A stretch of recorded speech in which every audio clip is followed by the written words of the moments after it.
Welcome to The Explainer.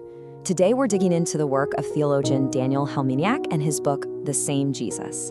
And he's tackling this really huge question, right? How can this ancient figure, Jesus, really connect with us, living in a world that's all about science, psychology, and this huge drive for personal authenticity? Okay, let's get right into it. You know, for a lot of us, there's this real tension. You've got the old school language of faith, creeds, doctrines, stuff written centuries ago.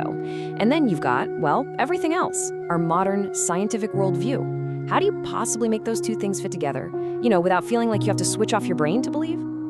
And that's the thing. It's not about having a lack of faith. It's an honest question, a real intellectual and spiritual search.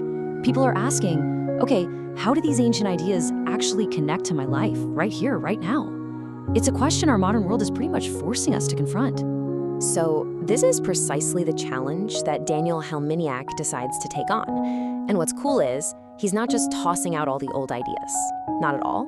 He's looking at them through a totally new lens, kind of translating them into a language that we can actually understand today. See, Helminiak is part of this movement called Contemporary Christology. And really, all that means is they're studying who Jesus is and what his life means for us, right here, right now.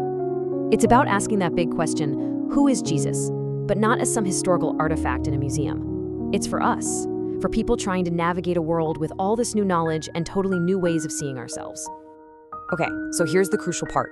This is how Helminiak completely reframes the whole conversation. He doesn't start with all the complicated, abstract arguments. Nope, he starts with one single, powerful, and very human-centered idea. And honestly, it changes everything. And this is it. Jesus, the human, true to himself. That one phrase, it's the absolute key to his entire way of thinking. So instead of getting all tangled up in that old puzzle of how can two natures, divine and human, exist in one person, Helminiak just shifts the focus. He points to the radical example of a perfectly authentic human life. And he asks, what if the divinity of Jesus is actually revealed through his perfect humanity? And this comparison here really lays it all out.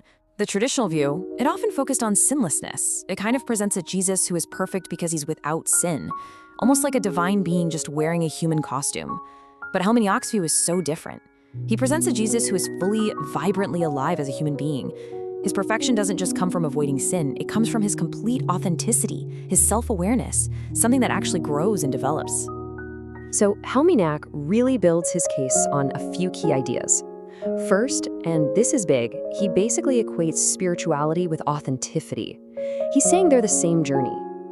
Second, and this is where he's pretty unique, he pulls in modern psychology and philosophy. He uses thinkers like Lonergan to explore Jesus' deep self-understanding, this non-reflecting awareness.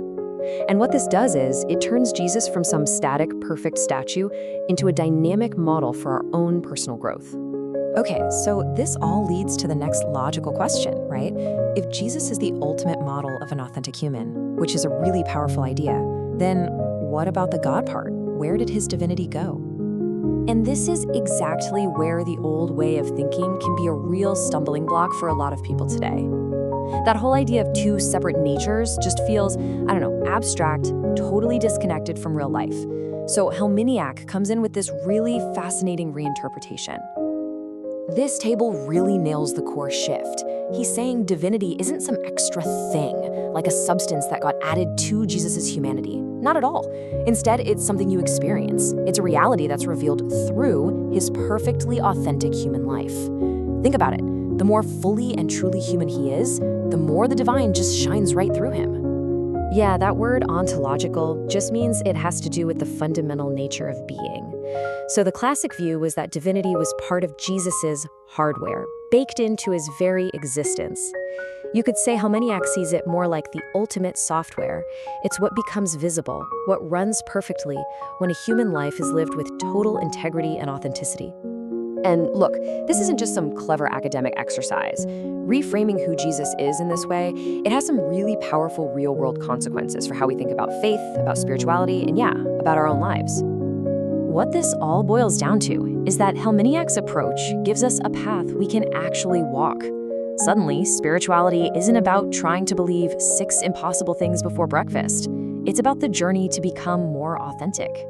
It builds a bridge between faith and reason, because it uses concepts they can both get behind. And it opens up a new kind of conversation, where Jesus isn't some kind of dividing line, but an inspiring figure for literally anyone on a path of self-discovery.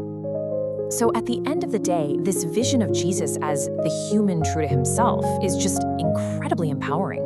He stops being this distant, untouchable figure you just worship from afar, and he becomes a practical guide, a real model for our own journey toward becoming more aware, more whole, and, well, more fully human ourselves.